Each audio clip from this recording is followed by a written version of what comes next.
In this video, I'm going to show you how you can easily check blocked contacts on Messages application on an iPhone. Be sure to watch the video to the very end so you don't make any mistakes.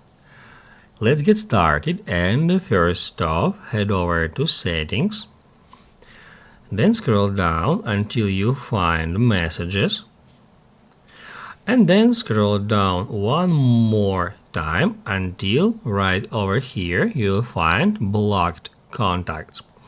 We can tap at block contacts and it will show us all the users we have blocked, so any user from that list is not available to send us messages and make phone calls to our phone number.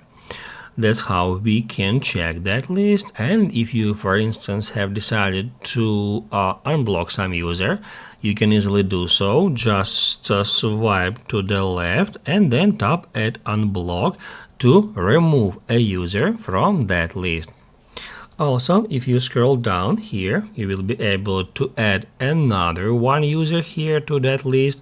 Just tap right here and then select any user from your contacts book. Basically, guys, that's it.